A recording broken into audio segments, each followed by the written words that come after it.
Alors, Québec désignera un ministre responsable de la lutte contre le racisme. Mais oui, vous avez cliqué, vous êtes là, la CAQ. On avait besoin de ça. La CAQ, oui, on avait besoin de ça. La CAQ en mode gauchiste, en mode antiraciste, c'était le terme de la vidéo. Eh bien oui, parce qu'on a eu, vous savez, le rapport de la commission d'enquête sur le racisme. Alors évidemment, je vais commencer. Bon, il y a l'article du Devoir, je ne vais pas vous lire l'article, c'est pas très intéressant. Qu'est-ce que c'est? Qu'est-ce qu'il y en a? De quoi s'agit-il? 25 mesures pour lutter contre le racisme. Alors, la nomination d'un ministre de la lutte contre le racisme, donc ça, c'est la première concession aux antiracistes. Hein, ils nomment un ministre de la lutte contre le racisme. Donc, la lutte contre le racisme est désormais un ministère.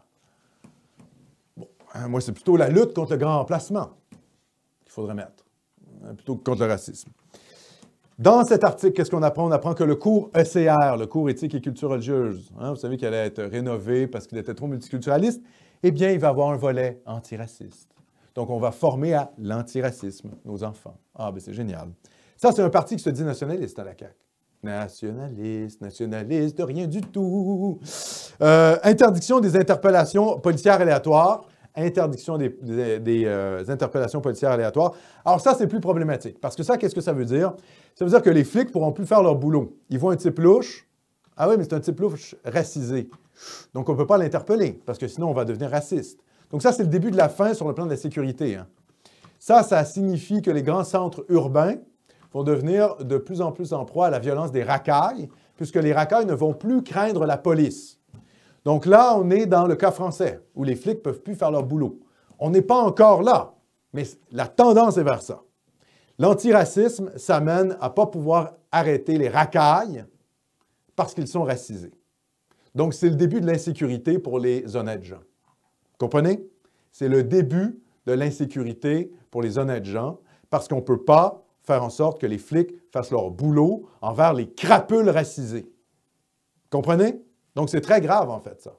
Ça, c'est la constatation la plus dure parce que le reste, c'est un peu, comment je dirais, c'est un peu de l'enfumage pour les antiracistes. Mais ça, la question des flics, c'est problématique. Et l'article rajoute qu'il va y avoir des équipes d'intervention mixtes. Policière mixte. Qu'est-ce que ça veut dire mixte? Homme-femme? Mixte. Qu'est-ce que c'est que cette mixité? Mixité raciale, vous avez bien compris. Donc, c'est mixte, c'est-à-dire avoir des équipes de policiers racisés. Eh oui.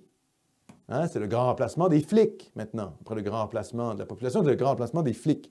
Donc, ça, c'est plus problématique parce qu'il faut que les flics continuent à faire leur boulot. Il faut qu'ils fassent leur boulot, les policiers.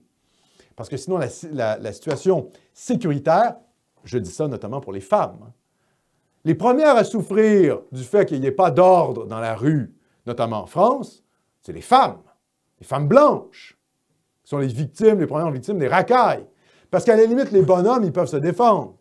Non, ça va, on est capable de se défendre un minimum, même si on n'est pas des, je sais pas, on n'a pas de maîtrise de ceinture noire en taekwondo ou en que sais-je, en karaté. Bon, on est capable de se défendre un minimum. Mais les femmes, par contre, c'est elles qui vont subir les conséquences de ça. Donc, ce sont nos femmes, nos mères, nos sœurs, nos cousines, nos filles. Ah oui, les gars, c'est ça le gauchisme. Le gauchisme, ça fait en sorte que les femmes ne sont plus en sécurité. Parce que quoi? Parce qu'ils sont dans leur utopie antiraciste.